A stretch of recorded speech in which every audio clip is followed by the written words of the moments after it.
kedengaran. Oke. Pak Gideon, welcome ya Pak. Selamat datang. Sudah ditunggu ratusan penggemar Pak. Di sini sudah 89 orang yang hadir di malam ini Pak.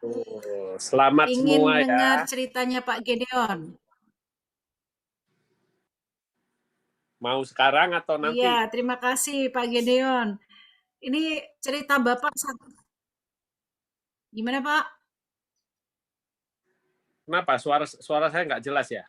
Iya, sinyal ya. Kedengaran, kedengaran. Keren. Kedengaran kan? Pak Gideon, Bagus ya. ini Ya, iya, bagus. Pak, ini dengar-dengar kan Februari 2019 berarti 3 tahun yang lalu ya Pak ya? Itu bisa ya. jadi bulan paling nggak oke ya Pak ya? Bulan yang paling nggak oke Wah ketika itu, ada vonis dokter ya Pak ya? Bapak divonis sisa umurnya tinggal 3 bulan katanya, betul ya Pak? iya betul. Itu pengalaman yang sangat Betul, berharga sekali. sangat berharga. Lah ini kok sekarang masih ada Pak Gedeon? Kalau Nah itulah. dihitung Februari 2019, 3 bulan berarti harusnya udah nggak ada itu bulan Mei 2019, Pak. Iya, saya kan mulai Januari itu sakit. Januari Nah, sakit, Pak, boleh cerita? 3 bulan. Hah? Januari sakit terus? Saya di rumah sakit selama 2 bulan, hampir 3 bulan, 2 bulan lebih. Oh, oke. Sampai hampir 3 bulan di rumah sakit. Dan di Februari Bapak dikatakan usianya tinggal 3 bulan ya, Pak ya? Ya, jadi kalau Februari divonis dokter, 8 dokter itu lepas tangan udah. Jadi saya mungkin diperkirakan Mei atau Juni sudah berangkat udah gitu. Ya. Tapi ya mujizat itu masih ada ya, Bu ya. Jadi Tuhan itu masih masih memberikan kasih-Nya untuk setiap manusia yang mau percaya. Iya, Jadi iya. ini pengalaman saya mungkin bisa saya cerita sekarang atau mau nanti? Sekarang, Pak. Sekarang ya. Kita Oh, udah saya nunggu pikir. nih. Oh, Silakan, oke Pak. oke. Ya. Oke, jadi gini, ceritanya itu mulai tahun 2018 ya. Saya akhir tahun 2018 itu bulan Desember itu kan masih acara-acara masih banyak ya, tutup tahun segala. Nah, saya masih masih sehat itu, saya masih bisa bekerja. Saya bisa bekerja. Saya kerja di satu perusahaan di Amerika ini ya. Nah, tahu-tahu bulan Januari tanggal 2, itu tepatnya tanggal 2, itu saya sesak napas. Saya sesak napas sampai nggak bisa bernapas. Akhirnya singkat cerita anak saya bawa saya ke rumah sakit, ke emergensi, dan saat itu juga di emergensi saya nggak boleh keluar karena saya nggak bisa napas, jadi saya harus pakai oksigen. Kemudian saya juga nggak bisa kencing ya, saya nggak bisa kencing, nggak bisa buang air besar, dan langsung saya di rumah sakit tuh saya langsung dikasih oksigen, saya setengah kolaps gitu.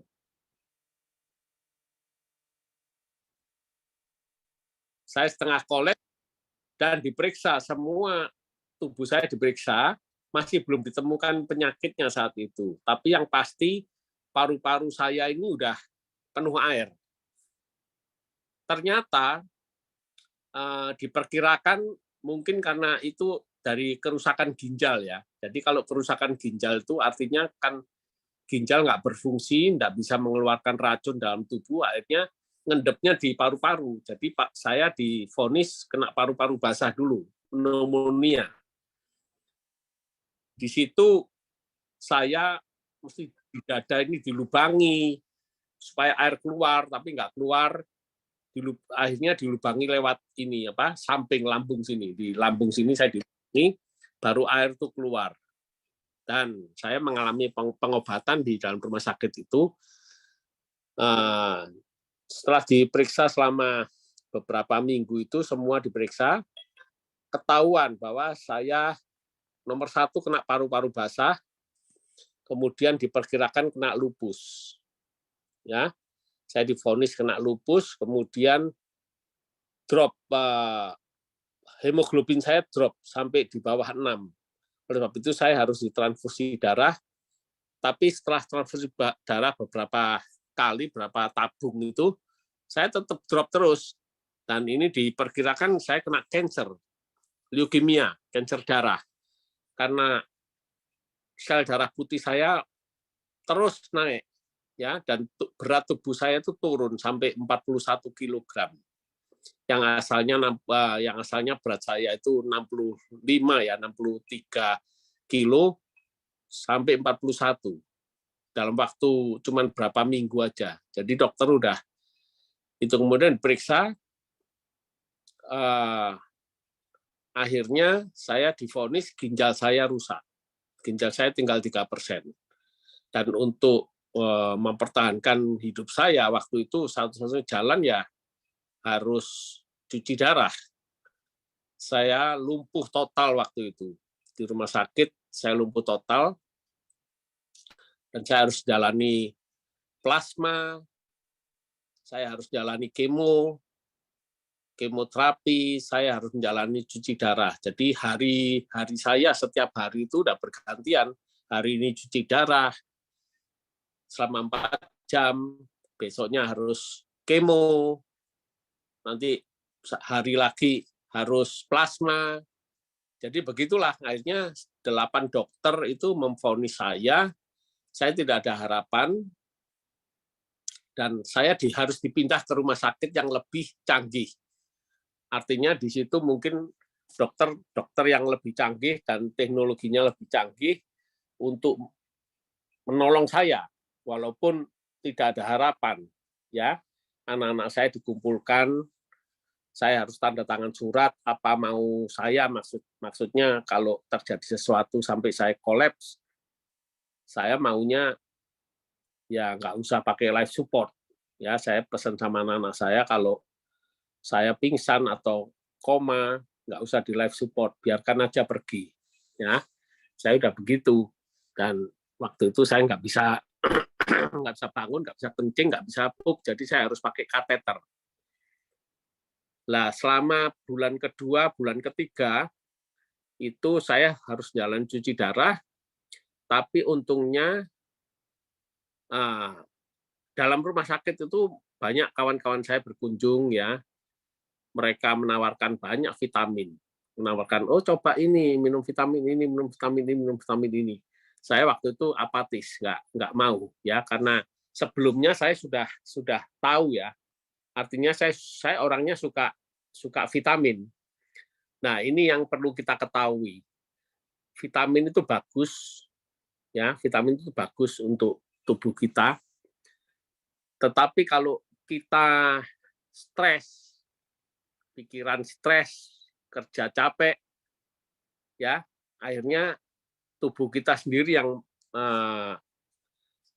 nggak bisa bertahan, gitu.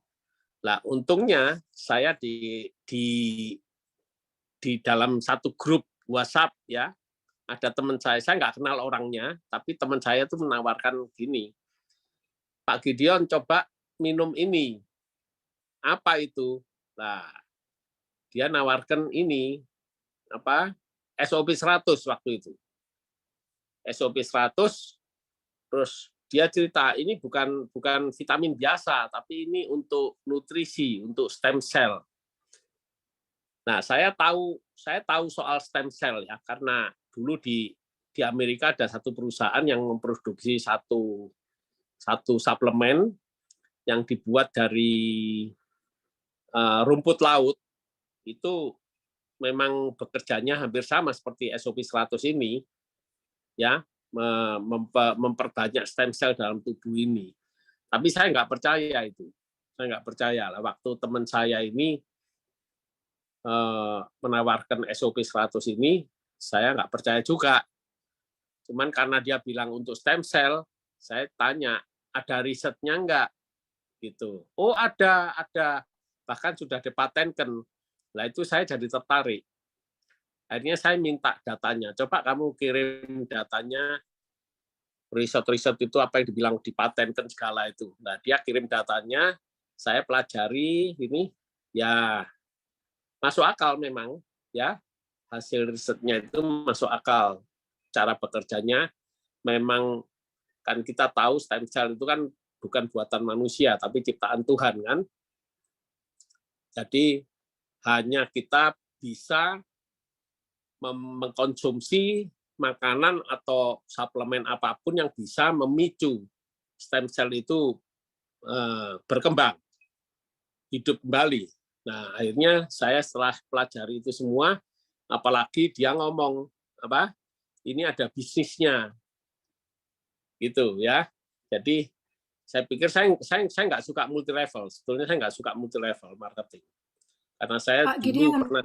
ya, Ya, Pak Gideon, halo. Ya, kita ya, kita stop dulu, Pak.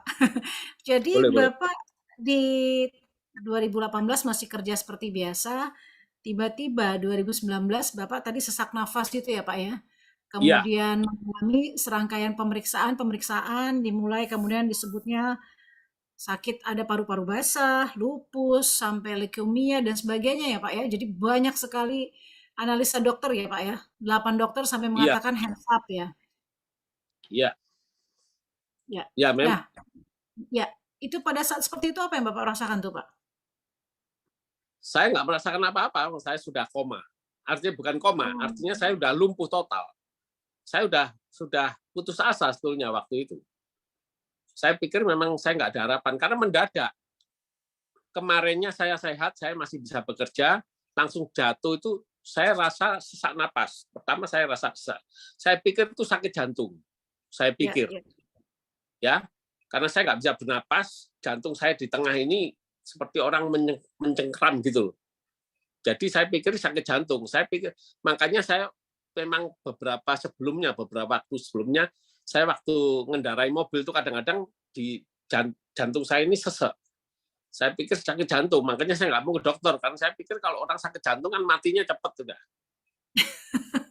Saya Iya, nggak iya. mau ke dokter, saya nggak pernah ke dokter, gitu. Saya minum Oke. omega 3, saya cek setiap hari tensi tekanan darah saya itu memang tinggi, agak tinggi, 145, 90 bawahnya. Makanya saya minum obat tekanan darah tinggi. Tapi at apa average itu stabil gitu loh. Jadi saya nggak punya sakit jantung sebetulnya. Tapi waktu jantung saya sesek itu saya pikir sakit jantung. Jadi saya nggak ke dokter sampai saya betul-betul nggak bisa bernapas. Baru anak Iya, saya iya. bawa saya ke gitu. Dan dirawat di rumah sakit ya Pak ya, sampai kemudian ada yang teman Bapak, kolega yang menyampaikan ada sebuah apa namanya ya disebutnya superfood gitu yang kemudian membantu ya Pak ya. Jadi pada saat Bapak dikenalkan itu Bapak masih dalam posisi di rumah sakit Pak atau gimana? Iya, saya masih cuci darah. Saya sudah cuci darah 4 kali 1 minggu. Saya nggak bisa jalan waktu Oke. itu. Saya masih di rumah sakit, gitu. Jadi udah sempat Tapi berapa kali waktu itu cuci darah Pak? kenapa? Sudah berapa kali cuci darah waktu itu berarti? Udah sempat berapa kali cuci darah? Kira-kira 1 bulan ya. Saya udah 1 bulan Oh, cuci darah. oke. Jadi memang saya udah sejak bulan masuk bulan kedua itu saya sudah cuci darah. Jadi bulan Februari itu saya sudah cuci darah, sudah kemo, menjalani kemo, sudah menjalani plasma. Jadi makanya dokter vonis umur saya paling lama 3 bulan udah. Gitu. Karena komplikasinya banyak. Meskipun saya nggak punya diabetes, ya, tapi dilihat dari kondisi saya kalau kalau di situ di flyer itu ada foto saya kan yang saya masuk di rumah sakit itu. Ya, Nah, ya. itu kondisi saya masih masih seperti itu. Jadi saya kemo dan saya cuci darah gitu. Baik. Nah, Dan sampai kemudian Bapak menemukan tadi yang Bapak sebut itu tadi, Pak, ya. Itu bagaimana, Pak, pola konsumsinya akhirnya? Sampai kemudian perubahan apa yang terjadi, Pak? lah saya akhirnya ngambil keputusan ya sudah saya coba aja. ya toh. Hmm. Kalau Ya. memang nggak berhasil, ya sudah, memang berarti nggak bekerja itu. Tapi karena waktu itu saya udah nggak ada harapan, ya toh akhirnya saya beli langsung banyak waktu itu 12 box kalau nggak salah, ya toh 12 box. Saya coba dosisnya itu pagi 4, sore 4, ya SOP 100 itu. Ya. Itu 8 saset. Nah, selama 4 hari, 1 minggu itu saya ngabisin 1 box. Ya, jadi 1 Ya. bulan itu 4 box lah. Saya beli 12 itu berarti kira-kira saya persiapan gini, paling 3 bulan lah. Ya toh, karena harapan saya cuma 3 bulan ya. Jadi saya beli untuk itu sekitar 3 bulan dengan harapan gini, kalau ini nggak berhasil, ya udah saya udah stop. Ya toh, tapi kalau ada perubahan ya diterusin gitu. Ya toh, karena kan harganya mahal ini gitu. Saya pikir kan harganya mahal, bukan main-main ini. Itu. Tapi ya saya coba. Akhirnya saya minum selama bulan pertama, bulan kedua, bulan ketiga, sampai kira-kira 4 bulan, 5 bulan tuh nggak ada efek apa-apa. Bapak Cuman masih saya heran, merasakan, oh, selama 4 bulan itu di fisiknya Bapak nggak merasa apapun gitu? nggak merasa apa-apa. Cuman ya merasa akhirnya dalam bulan keempat, bulan kelima itu saya bisa kencing. Itu aja. Saya mulai bisa kencing, ya toh. Akhirnya dokter melepas kateter saya. Saya bisa kencing normal. Ya, Dan ya. saya mulai bisa tidur. Kan kalau orang gagal ginjal itu kan susah tidur dan ini tubuh ini gatel semua. Saya ini gatel, saya rusak semua ini badan saya ini waktu itu. Karena gatel. Jadi racun dalam tubuh ini kan kalau nggak dibuang itu udah gatel semua dan kulit saya jadi hitam. Ya, ya. Selama 4 bulan, 5 bulan tuh nggak ada reaksi apa-apa selain saya bisa kencing. Nah, dari situ saya pikir loh, kok saya bisa kencing sekarang gitu. Saya tidurnya lebih enak gitu. Akhirnya dan saya kan divonis 3 bulan. Loh kok saya sudah 4 bulan, 5 bulan kok masih hidup gitu. Bisa Iya, kencing, iya, bisa iya. itu. Akhirnya ya udah saya terusin. Saya beli lagi. Saya beli lagi. Tapi waktu beli lagi itu kan kemudian bulan apa itu kan ganti ke Subarasi. Ya. Ya tahu ganti ke Subarasi. Saya sebetulnya kecewa. Saya sudah pakai SOP 100 kok sekarang ganti Subarasi gitu.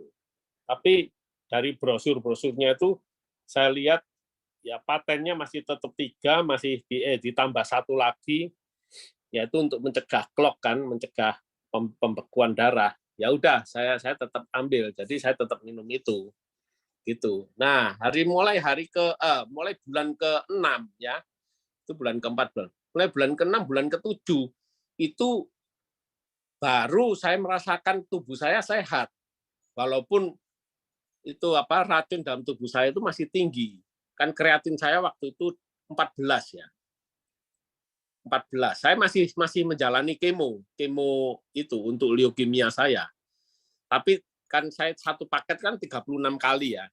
Jadi mungkin tinggal berapa kali? Tinggal 4 kali atau 5 kali gitu. Nah, dokter yang kemo saya itu dia bilang kamu mulai kelihatan bagus gitu. Jadi hemoglobin saya mulai naik. Ya, hemoglobin saya mulai naik sampai 9, 10, 9, 10 gitu. Lah, nanti dilihat kalau kemo ini selesai, ya toh, kemudian kan harus berhenti, berjangka kira-kira sebulan, dicek lagi, kalau harus kemo lagi, ya berlanjut kemo lagi. Nah, ternyata waktu diperiksa setelah selesai kemo itu, ternyata hemoglobin saya udah 11, naik ke 12 gitu. Akhirnya saya di stop, kemo saya stop, dilihat sebulan, nanti cek lagi. Tapi cuci darah terus berjalan, masih 4 kali. Ya, cuman tubuh saya merasa sehat. Akhirnya bulan ke-6, bulan ke-7, wah saya kok tambah sehat gitu loh. Semua teman-teman saya juga heran, wah kamu udah sehat, saya bisa mulai jalan. Saya bisa jalan itu. Walaupun saya naik tangga, kan kamar saya di rumah itu kan ada di lantai 2 ya. Jadi saya kalau jalan itu saya naik sekali udah nggak bisa turun. Kalau saya turun ya nggak bisa naik, mesti nunggu setengah jam atau 1 jam. Karena nggak ada tenaga. Jadi saya duduk pun nggak bisa lama. Itu. Jadi mulai membaik, akhirnya udah. Jadi saya continue minum itu terus. Sampai bulan ke-7, bulan ke-8, akhirnya hasil tes darah saya, kreatin saya mulai turun. Dari yang asalnya itu 14, turun ke 13, ke 12, nanti naik lagi 13, 12. Nah, kan mulai turun itu. Berarti saya pikir, wah ini bekerja ini, betul bekerja ini. Jadi ginjal saya mulai berfungsi, artinya gitu. Meskipun masih sekitar 5% fungsinya itu, dokter tetap bilang, nggak bisa, kamu harus transplant ini. Saya dimasukkan daftar transplant, urutan transplant menunggu donor gitu. Ya udah, saya minum terus. Ya sambil menunggu itu kan perkiraan sekitar 5 tahun. Menunggu donor tuh kira-kira 5 tahun sampai 10 tahun. Jadi wah, hidup saya berarti harus ngalamin cuci darah selama tahun-tahun itu kan. Dan selama itu proses untuk transplant tuh saya harus ke USC di Universitas Kedokteran di California itu, saya harus didata. Jadi semua tubuh saya ini diperiksa secara teliti, dimasukkan data untuk satu saat kalau ada donor yang tepat dengan data saya langsung panggil untuk operasi. Lah, sementara saya dicek semua tubuh saya ini, saya ketahuan kena prostat juga. Ada jadi, lagi ya, prostat ya? Jadi prostat saya diduga ada cancer. Saya mesti biopsi. Ya, saya masih harus biopsi. Jadi, itu saya sudah selesai kemo. Jadi, penyakit leukemia itu dianggap udah lunak. Ya, tinggal nanti dilihat perkembangan selanjutnya. Gitu. Jadi, berarti saya minum SOP 100 dan SOP Subarasi ini berarti ada perkembangan gitu. Tapi saya tetap cuci darah. Akhirnya plasma berhenti, kemo berhenti, ya. Jadi itu lupus saya berarti udah lunak gitu. Artinya masih berisiko tapi udah baik. Nah, sekarang prostat itu. Jadi selama data itu. Nah, ini jadi selama 6 bulan, 7 bulan itu ya gitu reaksinya. Jadi minum SOP 100 itu nggak bisa langsung. Itu pelan kerjanya. Tapi kalau kita rutin, itu pasti ada hasilnya. Ya, antara satu orang dengan yang lain pasti beda. Tapi bagi saya itu karena saya juga mentaati aturan rumah sakit ya, untuk makan saya berhenti gula, saya berhenti garam. Jadi saya mentaati disiplin keras itu saya. Jadi apa yang disarankan dokter makan, yang nggak boleh dimakan, yang boleh dimakan itu saya turuti semua. Gitu. Nah, akhirnya udah berjalan terus. Lama-lama setelah setahun kreatin saya turun makin turun, baru saya minta sama dokter, dok saya minta jangan cuci darah 4 kali, saya minta 3 kali. Nah, dokter membolehkan karena dilihat kreatin saya udah turun sampai 9 ya. 8 atau 9 itu. Akhirnya saya cuci darah 3 kali. Nah, itu saya sudah mulai oke. Ya. Mulai oke 3 kali. Terus minum terus. Waduh, pelan, saya pikir pelan. Saya harus transplant ini. Gitu. Nah, waktu divonis itu kena prostat. Nah, ini yang unik. Terus teman saya bilang, kamu minum ini aja Ujokushi. Apa itu Ujokushi? Dia jelaskan gini untuk anti cancer apa gini. Ya udah sebulan sebelum saya harus biopsi, Saya kan takut sebelum saya biopsi itu kan saya tanya teman-teman saya yang kena prostat itu, mereka bilang kalau di biopsi itu ya nggak sakit waktu biopsinya cuman sebentar, tapi setelahnya itu kamu bisa kencing darah selama sebulan kira-kira. Wah, ngeri saya. Akhirnya saya pergi ke dokter saya bilang, "Dok, ini prostat saya ini diduga ada kelainan. Apakah saya perlu biopsi?" Gitu. Terus dokter saya bilang, "Ya kalau memang PSA-nya tinggi atau nggak normal ya harus biopsi." Itu. Tapi kapan kamu appointment-nya? Kira-kira bulan depan, Dok. Ya, sebulan kemudian. Lah oke, kamu kembali sebulan lagi aja. Nanti saya periksa. Lah selama itu akhirnya saya minum double. Jadi Ucukusi saya minum, Subarasi saya minum. Subarasi saya minum selama 1 bulan itu saya double juga dosisnya. Setelah dicek, sebulan kemudian dicek, ternyata prostat saya normal. Jadi dokter bilang, ya udah kamu nggak usah biopsi.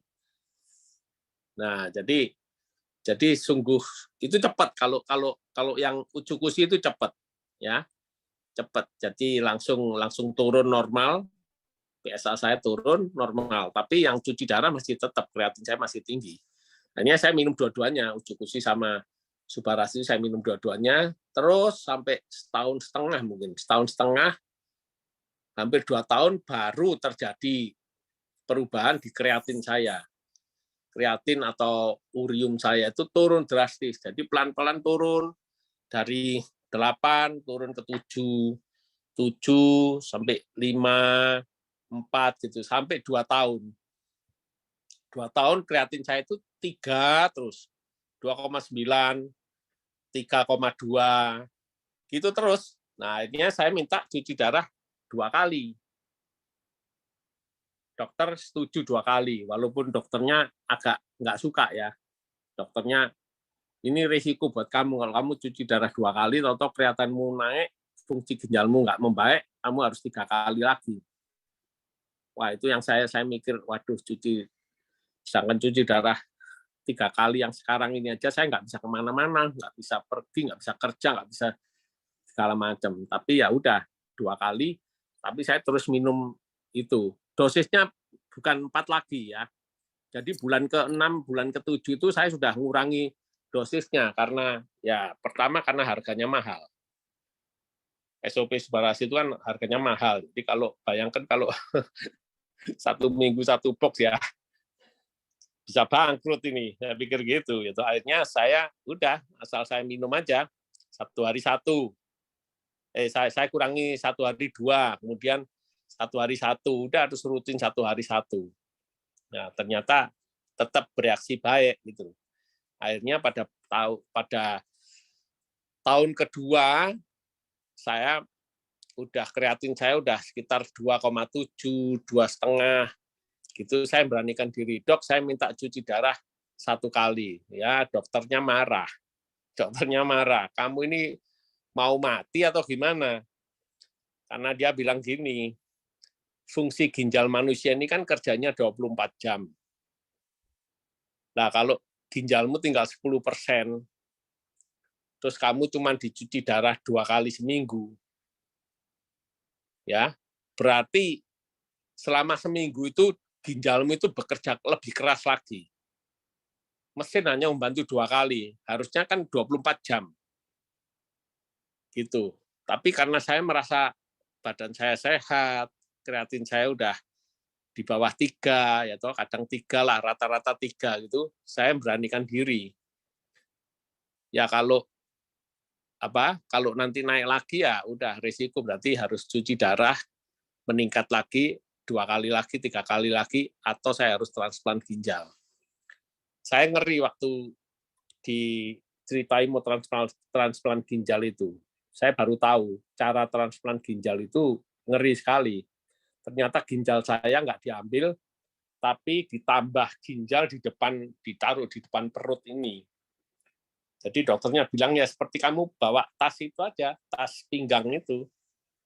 Dan kamu harus minum obat seumur hidup. Kalau orang transplant ginjal tuh minum obat seumur hidup untuk menurunkan imun tubuh. Karena orang yang transplant ginjal imunnya itu harus rendah. Nah, saya pikir saya ini sudah kena lupus, terus kalau transplant ginjal imun saya harus rendah, berarti kan sama aja saya ini punya lupus lagi gitu. Ya, ya. Kan lupus itu kan imun kita kuat, terlalu kuat sampai menyerang organ tubuh kita. Nah, kalau saya transplant ginjal terjadi begitu, kemudian ginjalnya ditambah di depan bukan di belakang. Wah, hidup jadi repot kan, minum obat seumur hidup.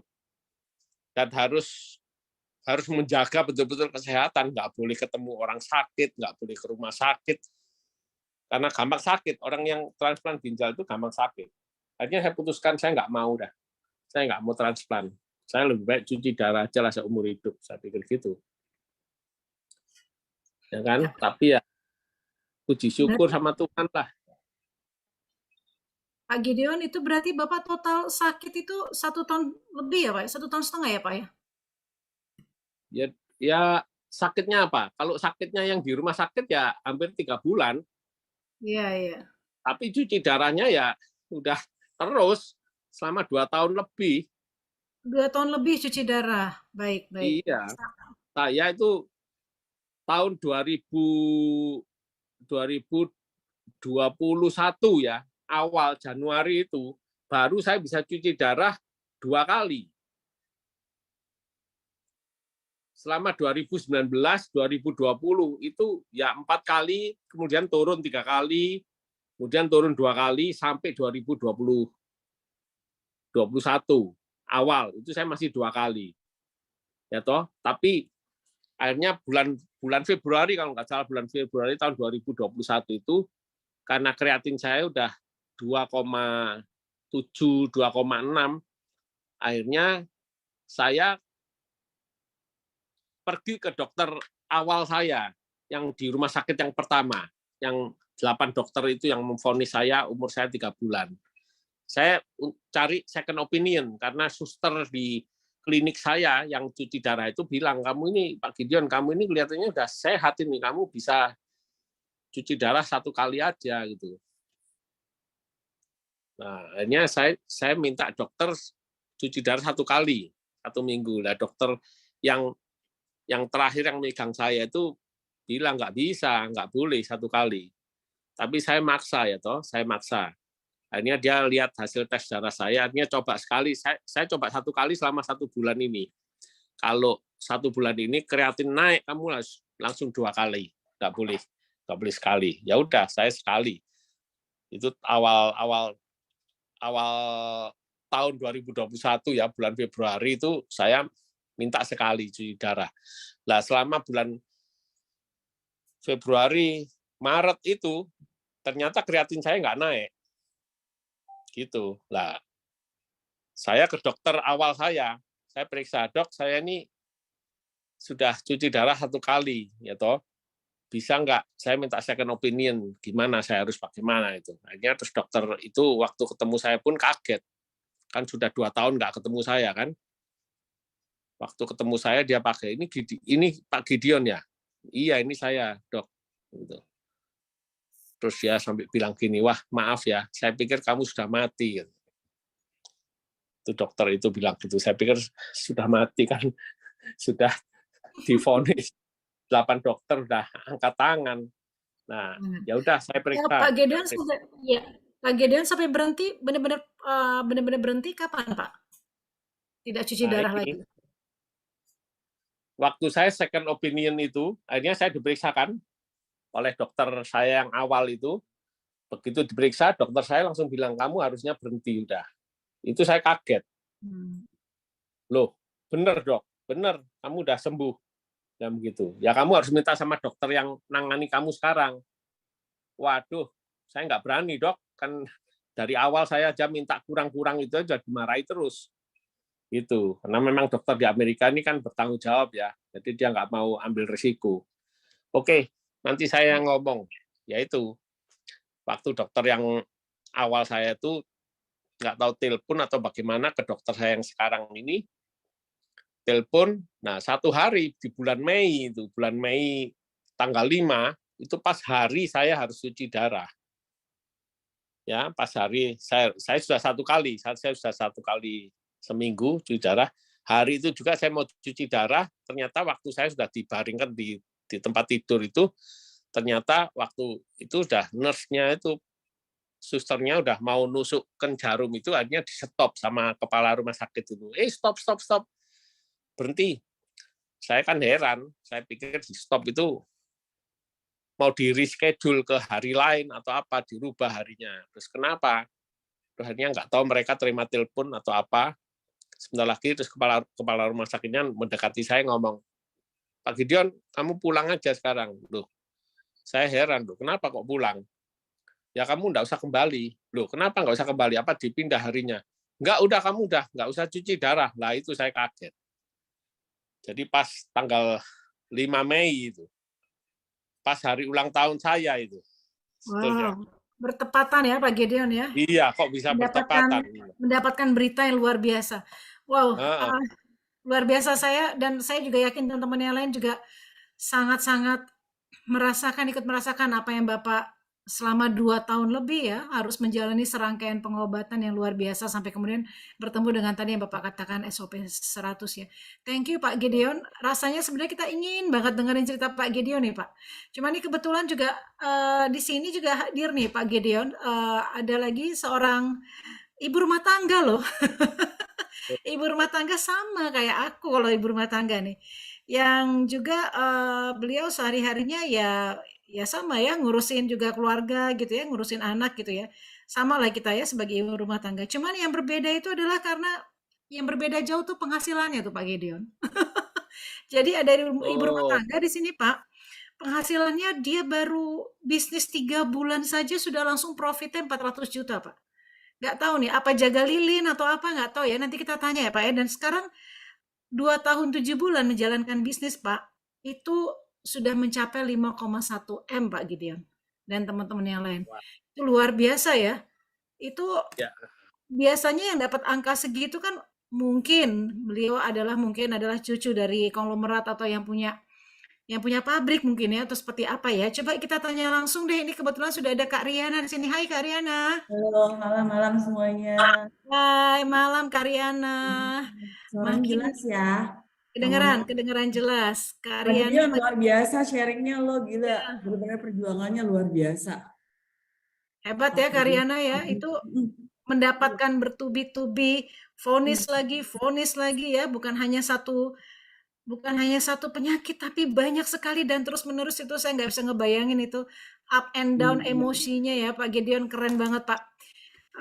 Dan memang layak Bapak dengan apa yang Bapak sudah alami perjuangan sekarang, dan makin segar ya Pak Gideon. Sekarang berapa kilo Pak? Saya normal Beratnya, udah normal. Jadi kalau di pound itu 150 pound ya, berarti sekitar 65. 65. Kembali normal ya Pak ya, seperti sebelum sakit ya. Ya. Iya, Jadi, luar biasa. Luar biasa.